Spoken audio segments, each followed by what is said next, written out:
Hey, welcome to this next video. So you should now have a good understanding, at least a bit more of an understanding around the importance of knowing DNS. Now, we obviously didn't go into the details around DNS. Now, we've got other videos on other courses that will go into a little bit more detail specifically about how to use DNS, how to create DNS records, but at least understanding DNS and how it works within the context of Active Directory and the domain controller is actually quite important because it's going to help you with troubleshooting things as well.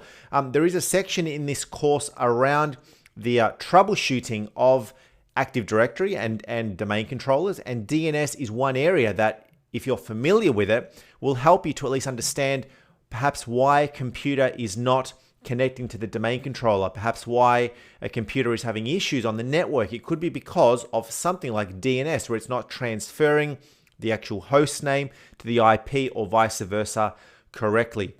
Now, something that's important is when it comes to DNS is understanding a computer on the network, of course, gets itself an IP address from a DHCP environment, right? So we've got our computer right here. This is our domain controller. This is a domain controller running an older version of Windows Server, but the process is the same on a Windows Server 2019. But I've got a server, right? A server gets an IP address manually. Generally, you will go in and set up a static IP, but of course, computers on a network will get their IPs from a DHCP server. And of course, in that DHCP server, you're going to allocate a range of IPs that you want to push out to computers on your network, as well as the DNS IPs that will be pushed out to the network. And what's going to happen is when your computer, a computer on the network that you're trying to bind to Active Directory, tries to connect to AD to essentially authenticate and log in, it's going to go and query the DNS, right? So it's always good practice to have more than one DNS. So 2 or more DNS IPs available is preferred. Secondly, that's also true of domain controllers. So let's just talk about DNS first. So if I'm inside my start menu, all right, I'm going to go into, where am I going? I'm going into my network. All right. Now I've got my primary NIC. Okay. This one here. And I'm going to go into my IP version 4. You'll see that I've got my IP address. This is the IP address of this domain controller in this lab environment.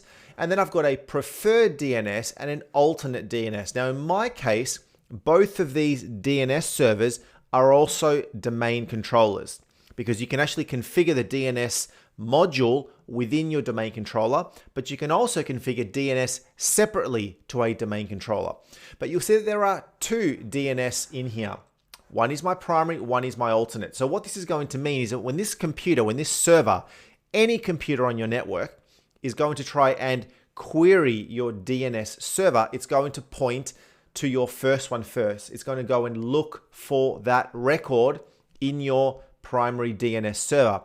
If that primary DNS server is unavailable or can't find a record, it'll go to your secondary or your alternate DNS server and then your next one. So you can go into advanced right here, and under DNS, you can actually see that you can add multiple DNS servers into here. All right, so you can add a lot more than just 2.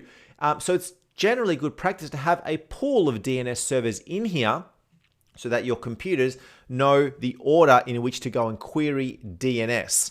So this is true of static servers. In our case, I've got a domain controller or any server that you're statically putting in your DNS IPs, one or the second one, and then on DHCP, allocating multiple DNS IPs to the computers and to the devices out on a network.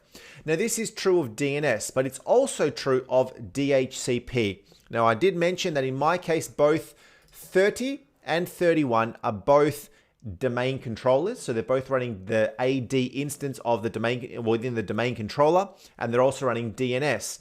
So that also is true when querying your domain controller. When querying Active Directory, it needs to know where to go. Now, imagine the scenario where the primary domain controller becomes unavailable, right? So let's just say I've got my domain controller right here, and I've got Active Directory, and I've got all of my stuff that's listed within Active Directory. What happens in the event where a computer, for example, loses connection to your domain controller, there would actually be a bit of trouble, right? Because a computer on the network essentially will not be able to authenticate against a domain controller, won't be able to log in, you won't be able to use permissions. All of the stuff that you've set up around your users, your computers, your security groups, your servers, all of that goes away. So it's always good practice to have more than one domain controller on a network. So an example in my case, if I go into the Start menu, there's an Active Directory here, a section here called Domains and Trusts. Not Domains and Trusts, I apologize. Sites and Services. And once that opens up, sometime soon, you'll see that under Sites, you've got default site name and then servers. And then you'll see that I have two DCs listed in here, DC Servo 1, DC Servo 2. And they're actually set within this Sites and Services area within Active Directory.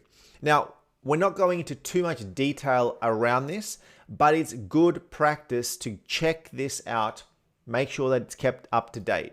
This is a little bit more of a senior AD administrator task. So if you're wanting to get into that and learn more about that, understanding this, because you also need to add some subnets into here. You can actually go and create new subnets to control all of your subnets, or at least understand all the subnets that are in your network and manage them in here, at least from a AD sites and services perspective.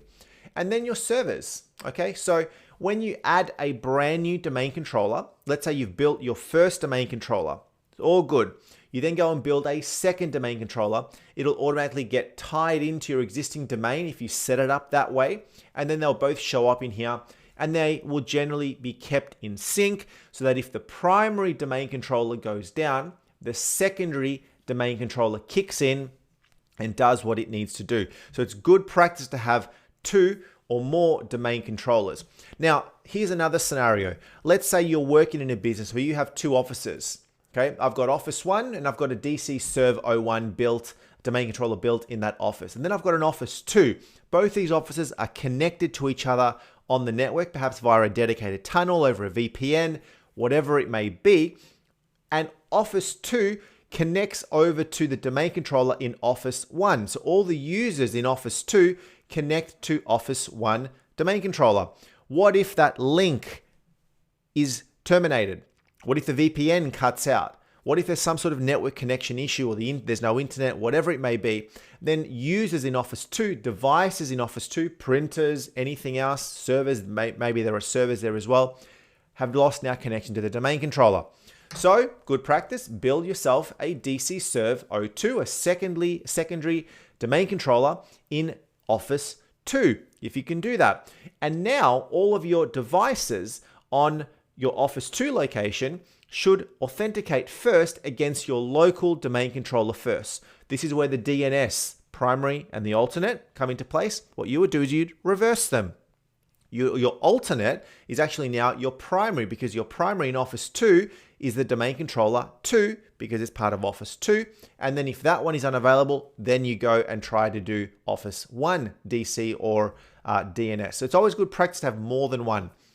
If you're in a much larger organization, an organization that has multiple sites across a country, across the world, you're going to have a larger pool of domain controllers. It's not just for redundancy, but it's also for load balancing. There's a lot of queries that the domain controller is accepting and rejecting and querying and doing a lot of stuff in the background around Active Directory. So you don't want to put all that load on one domain controller. You've got potentially thousands of users across the world. You don't want them all querying the one single domain controller. So spread the love, spread the load across multiple domain controllers, spread across multiple sites. So that gives you a bit of an overview around the importance of having multiple DNS as well as multiple domain controllers to make sure that you have a redundant Active Directory network and to ensure that you've got proper load balancing across that network as well.